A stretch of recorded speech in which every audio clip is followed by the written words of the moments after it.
kuulutsa miyambo ya mapemphero, misonkhano ya mabungwe osiyanasiyana, ngakhalenso zipani za ndale, komanso kuthandiza kutukula ochita malonda ang'onoang'ono ndi akulu omwe powalengezera malonda awo. Zonsezi zimatheka pa mitengo yokambirana. Onelani kanema wa Luntha pa matchanelo awa: StarSat Channel 474, Star Times Channel 474, Top Star Channel 474, Zouk Channel 51, Clear Channel 007, Go TV Channel 807, Azam Channel 386. Komanso mutha kutitsatira ndi kuonera mapulogalamu osiyanasiyana pa Luntha Television Facebook page, komanso Luntha TV Official pa YouTube. Mutha kutipeza ku maofesi athu ku area 2 mu mzinda wa Lilongwe, kapena kuimba foni pa manambala awa 0994 442 058 kapena 0883 815-055. Bwerani kuti tikuthandizeni kuti ntchito zanu zionekere kwa anthu. Luntha Television, kubweretsa Luntha pa khomo panu.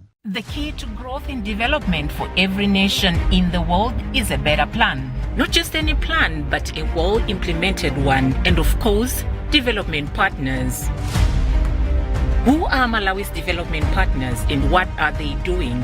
To know more, tune into Malawi's Development Partners, MDP, with me, Kathy Matura, on Luntha TV. Luntha Television, bringing wisdom into your home. Luntha Television stands as an autonomous faith-based broadcaster with a national and international reach.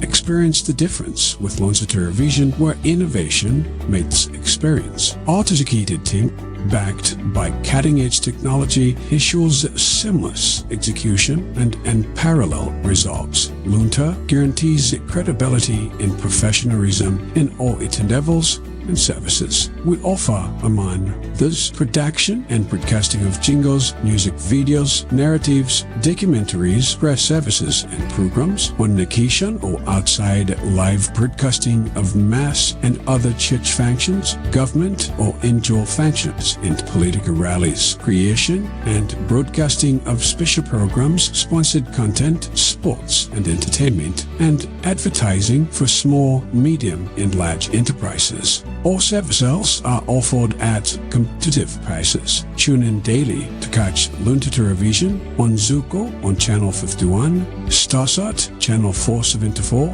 Star Times Channel 474, Top Star 474, Clear 007, Go TV on Channel 807, Azam on Channel 386, and live streams on our YouTube and Facebook platforms. You can find us in Area 2 Lilongwe or can reach us on 0883 815 055. Come, let us help you grow your business. For any complaints about our broadcasting, any feedback, please write Luntha TV via the email and the telephone number below, or write Malawi Communication Regulatory Authority MACRA via the email below.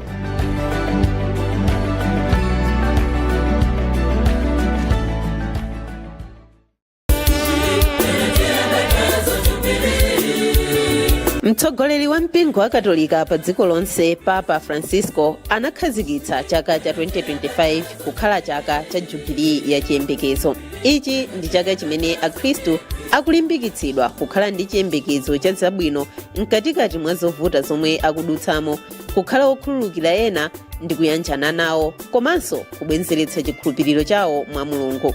Mchakachi mpingo wa Katolika ukuchita zikondwerero zosiyanasiyana pokumbukira ntchito zomwe magulu ndi mabungwe a mu mpingowo akuchita pa ntchito yotumikira mpingo, komanso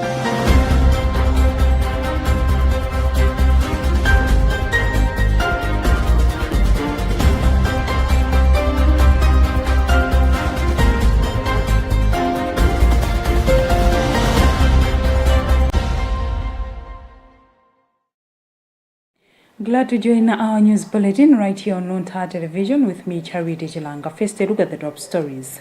Pope West urges the faithful to seek God with humility. 10 billion Malawi kwacha needed for resettlement in Lilongwe Salima water project. 5 billion kwacha cement gate case, first witness concludes examination in chief. Mozambican police clamped down on opposition protest, leaving dozens injured. We do have the details to this and many more. Stay tuned.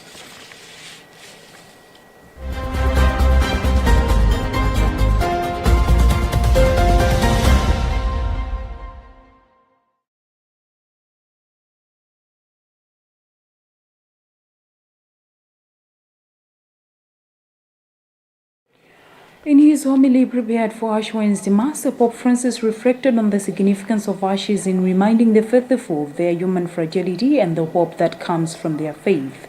Although the Pope was unable to attend the Mass due to his hospitalization for bilateral pneumonia, his message was read out by Cardinal Angelo de Donatis at Rome's Basilica of Santa Sabina. More details in this Vatican News report are read by Tandiwem Zomara. The Pope's message emphasized the importance of the faithful, acknowledging their fragility and remembering their mortality. He noted that their fragility takes many forms, including weariness, weaknesses, fears, failures, and mortality. The Pope also highlighted the hope that arises from the Christian's faith, explaining that it prevents them from passively enjoying their human condition and instead fills them with the promise of eternal life. The Pope's homily concluded by urging the faithful to place God at the center of their lives and approach their fragility with humility and openness. This, he explained, will allow them to find hope in the promise of the risen Lord. Meanwhile, the Holy See Press Office has reported that Pope Francis had a quiet night at Rome's Gemelli Hospital, where he is receiving treatment for bilateral pneumonia. His condition remains stable, although the prognosis is still guarded.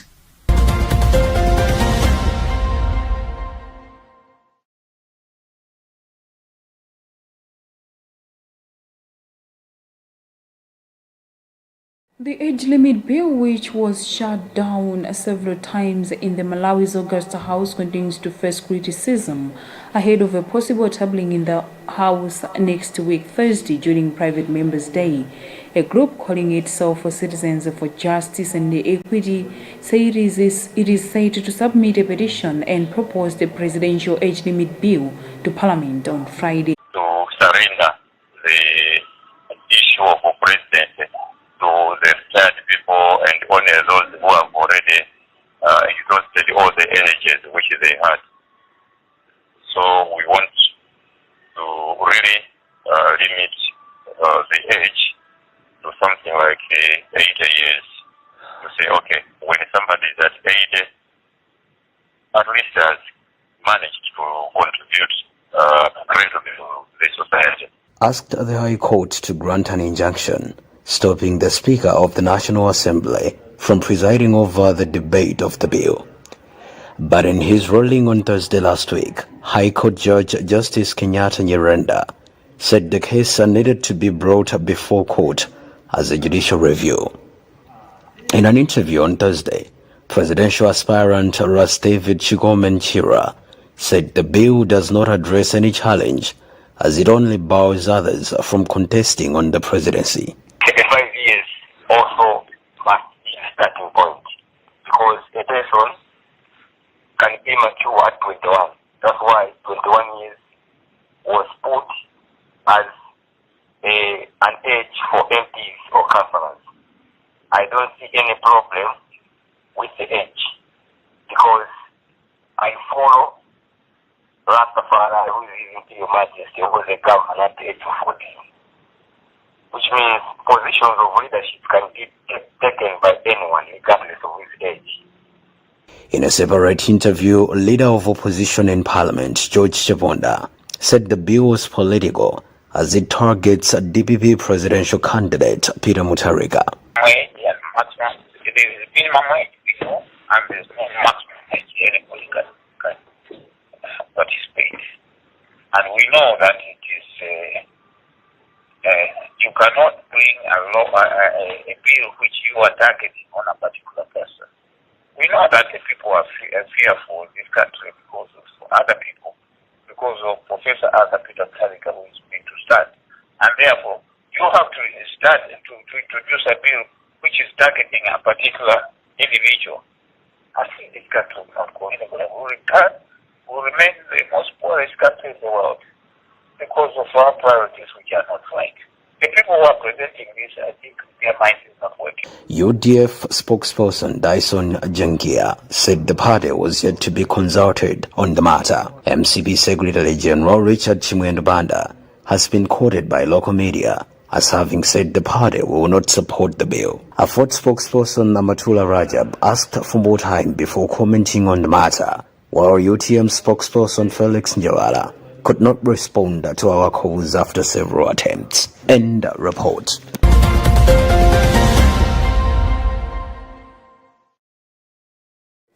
The Lilongwe Salima Water Supply Project is facing a significant challenge in securing 10 billion kwacha to resettle individuals affected by the project's phase 2 implementation from Salima to Lilongwe.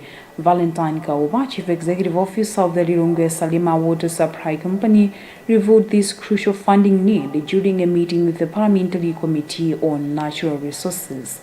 This resettlement fund is essential to compensate those impacted by the project, ensuring a smoother transition for the affected communities.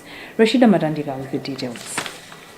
The meeting, which had water board authorities, Lilongwe Salima Water Supply Authorities, members of parliament under the Natural Resources Cluster, and authorities from the Ministry of Natural Resources, was meant to look into the 2025-2026 national budget and the parastatus plans in accordance to their needs. In their action resettlement plan, the Lilongwe Salima Water Supply Project is said to be in need of 10 billion kwacha, which through the Chief Executive Officer Valentine Kaupa has advocated to the Parliamentary Committee to get supported so that the project can get rolling. The required money is meant to compensate people living in the targeted corridor, according to the CEO. The project resettlement action plan, where all project affected persons are compensated, has been phased in two. There's the first phase and the second phase. So the first phase was implemented last year. All project affected persons at Lifu, where we're putting up the water treatment plant, at Kanyenyeva in Doha, at Chezi in Doha as well, and at Vera have been compensated. That is phase one. Second phase will involve project affected persons along the pipe corridor, the actual pipeline from Salima to Lilongwe. Co-chairperson Welani Chilenga acknowledged the funding needs of water supply companies, urging the responsible ministries to discuss and lobby for funds. The committee, however, requested for a detailed report from the Ministry of Natural Resources by Wednesday. Rashida Matandika, Luntha TV, Lilongwe.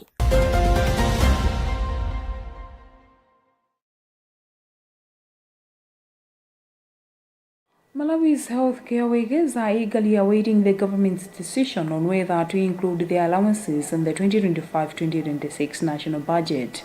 The Physicians Assistant Union of Malawi, Palmo Medical Doctors Union of Malawi, and the National Organization of Nurses and Midwives of Malawi, NOM, have been pushing for the government to fulfill its promises made in the coalition conciliation agreement chaired by the Human Rights Commission in letters dated November 2nd, 2024 and January 13th, 2025. Emmanuel Jocha reports. The health sector in Malawi faces numerous challenges, including staff shortage, poor working conditions, and low salaries. Despite these difficulties, healthcare workers remain committed to their duties, and it is their hope that the government will meet their demands. In an interview, PAUM President Solomon Chomba expressed his optimism, stating that he hopes the government will fulfill its promises made during their meetings last year. Economic affairs, these issues of the balances of our the health sector specific allowances will be incorporated in, and we request the Ministry of Health to make sure that it does due diligence so that these allowances should not be missed again. And we've also alerted the Parliamentary Committee on Health, to make sure these things are taken on board, to avoid a situation whereby health workers will go in strikes, in demonstrations, and the like, because that's what we may end up happening if these things are not done in accordance to our. The three unions have urged the Parliamentary Committee on Health to ensure that their demands are met.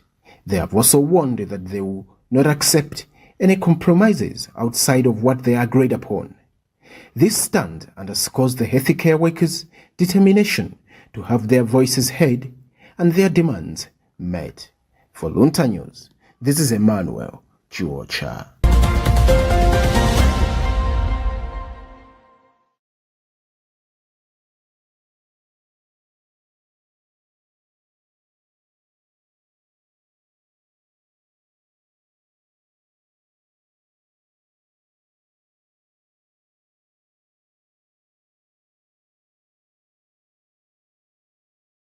You are watching news on Luntha Television. We'll be back after this short break.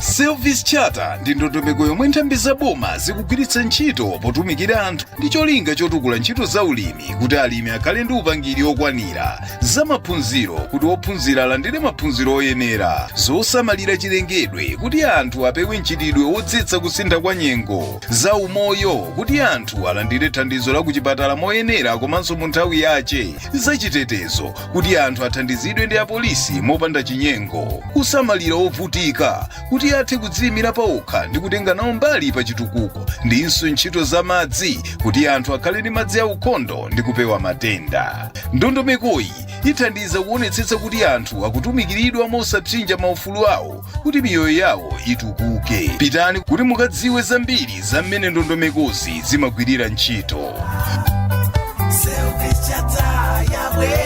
Uthengawu akukupatsirani da Human Rights Resource Center mogwirizana ndi makhonsolo a Dowa, Ntchisi ndi Nsanje ndi thandizo lochokera ku Norwegian Church Aid ndi Dan Church Aid.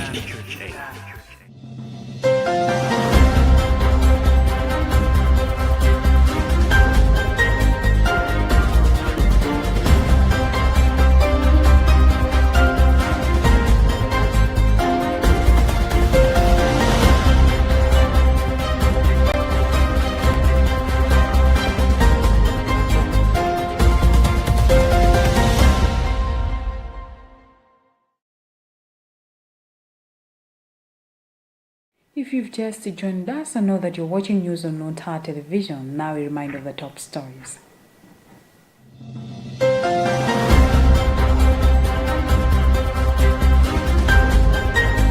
Pope's Ash Wednesday message urges the faithful to seek God with humility. 10 billion kwacha needed for resettlement in Lilongwe Salima Water Project.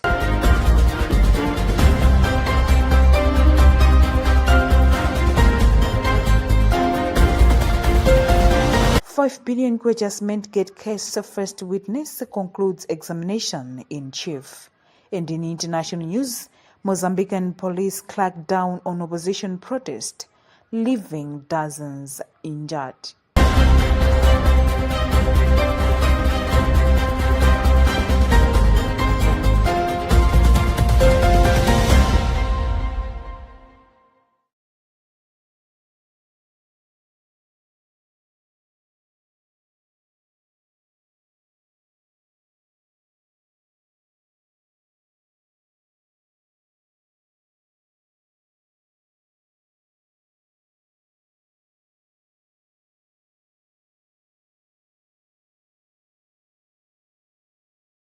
Moving on with the news, the Lilongwe City Council has given a nod to independent presidential aspirant Alas David Chikomenjira to hold a fundraising big walk in the city next week.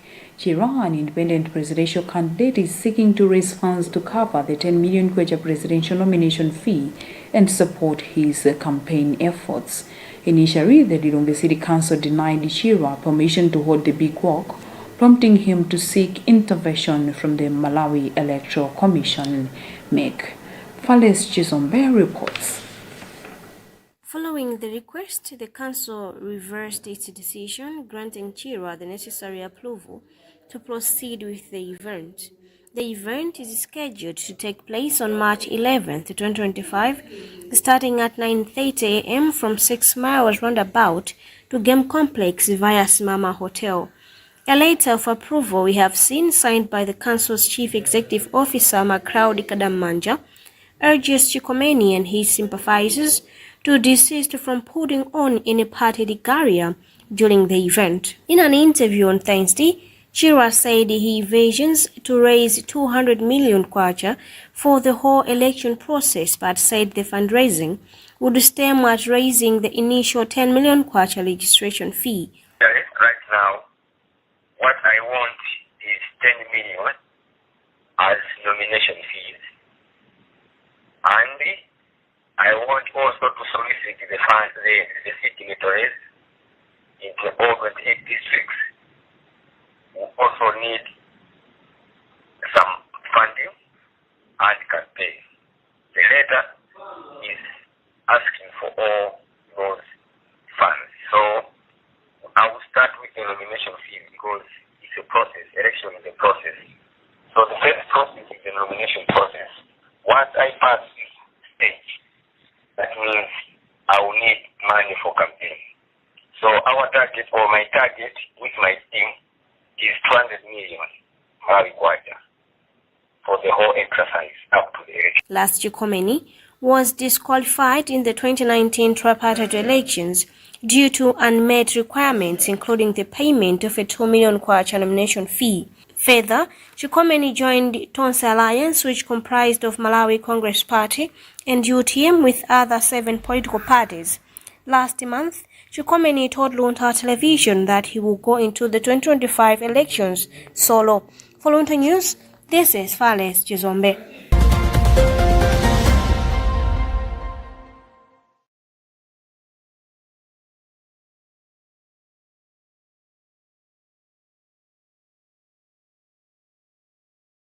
First witness in the 5 billion kwacha case against former regimes Norman Gisale and Peter Mokito has concluded his testimony in the High Court with a PowerPoint presentation showing conversation between the Melton Hardware owner Shaf Ahmed Chonala and MRA's former Deputy Commissioner General Rosa Mbirizi and some journalists. High Court Judge Chimbizani Kacheche has since adjourned the matter to June 23rd following defense-contained objections to Philo in the testimony, which was not easily traced by defense. Director of Public Prosecutions DPP Masauko Chankakala says the matter has been adjourned for the defense to follow guidance of the prosecution on how to easily trace Philos in the area submitted documents. Robert Edward got Chankakala's media brief. We indicated to the court and the court agreed with us that the state wasn't ready. So I don't know what other thing I need to elaborate. The court has even directed the prosecution on what to do going forwards. So that's it.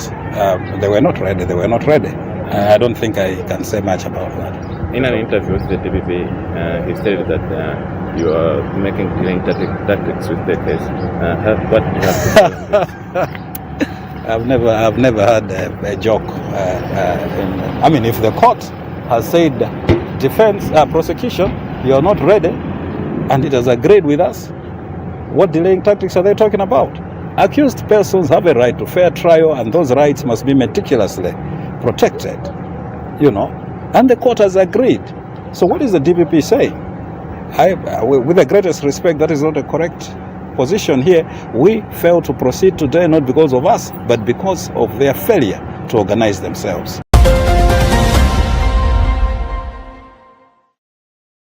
But on his part, one of the defense lawyers, Dr. Kalike Ngapali, says the matter has been adjourned because the prosecution was not ready.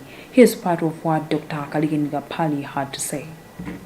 We were parading our first witness, and he concluded his evidence in chief. The court has adjourned to give the defense a chance to prepare for cross-examination. On issues of documentations or documents, there seems to be a little bit of a misunderstanding, if I would use that way. What was the issue? Well, the issue was that I think the defense was complaining that the documents we gave them, they could not be easily traced in the bound files we gave them. So we had provided a guide to them to easily locate those documents. That's the guide we provided today. What's the way forward now after this adjournment? Now the case has been adjourned to 23rd June. As for us, we just tie up the indicators in the file and save the defense so that we don't have this mix up next time. Okay, is this misunderstandings have an issue in the proceedings of this case? Not really, just the time, but otherwise in the integrity of the proceedings as they were.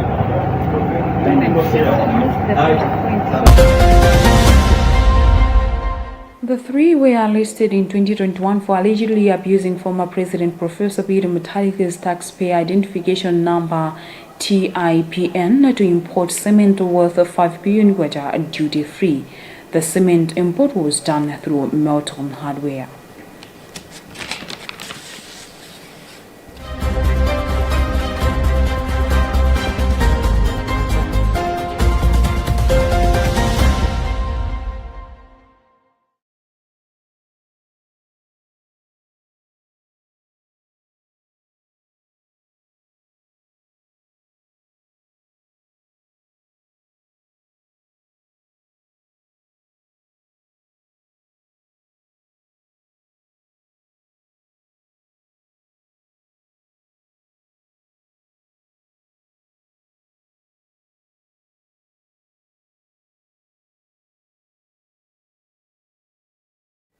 Ministry of Labour has suspended operations at the Central Pottery for breaching workers' rights and labour laws. Giving the prohibition order, Labour Minister Peter Dimba cited sanitation issues and negligence to compensate injured workers, among other things. However, the minister has lifted a prohibition order against pressed marks, which was severely closed by predecessor Vitumbiko Mumba last month for violating labour and safety laws. Robert Edward explains. This is the Central Pottery CD, Dude or Force Estate in Lilongwe, where most of the chickens that people eat and also most of the chicken feed that people use come from. The Minister of Labour, Peter Dimba, had his first work outside the office when he visited the premises here. The conditions that he has found, the working conditions, the breach of a number of labour laws has forced him to suspend the operations here. He has issued out a prohibition order orally, of course, but they're going to give them a written one as well to stop until they have fixed. There are a number of issues, including the issue of PPEs. That's what he has described as grave. These are personal protective equipment. This is part of what he said when he met the management after inspecting the factory. Obviously, this is an issue of negligence because, as you said, they also have subsidiaries where there are, lots of unfair labor practices, and we going to have serious talk with the owners because they need to move to make serious improvements, not only here but wherever they're operating. We're talking about their subsidiary companies. They have to make sure that there are serious improvements. Otherwise, this is unacceptable, honestly.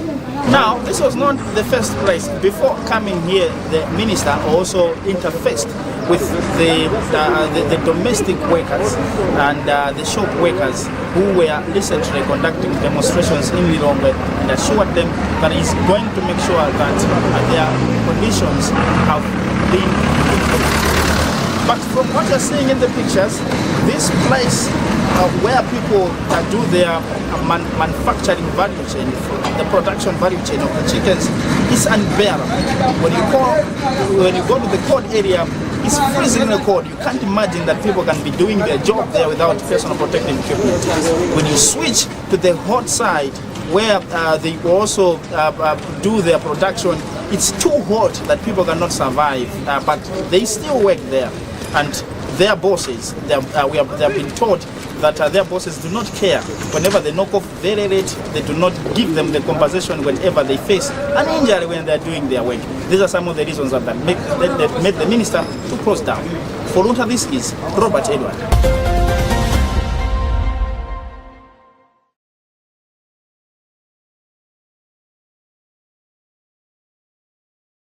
And in international news, a violent confrontation between Mozambican police and opposition protesters in the capital city of Maputo resulted in at least a dozen injuries on Wednesday.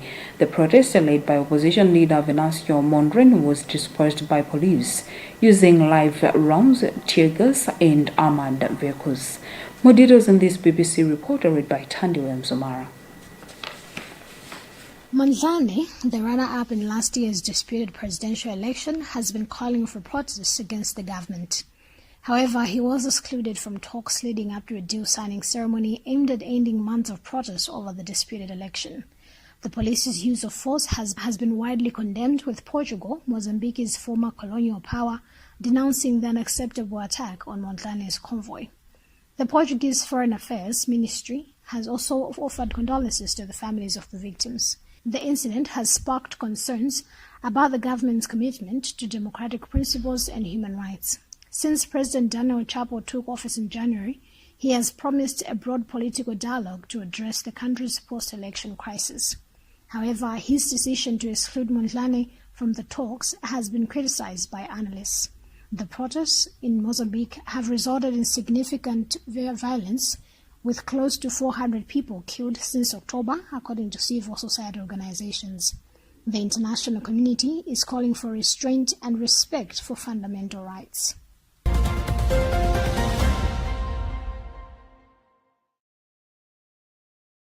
With that item, we've also come to the end of our today's edition of news, but let's have a recap of the top stories before we go.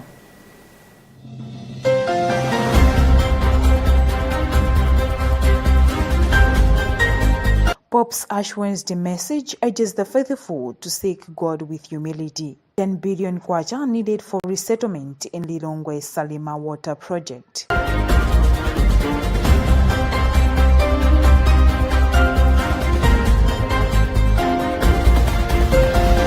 $5 billion adjustment get case first witness concludes examination in chief. And in international news, Mozambican police cracked down on opposition protest, leaving dozens injured.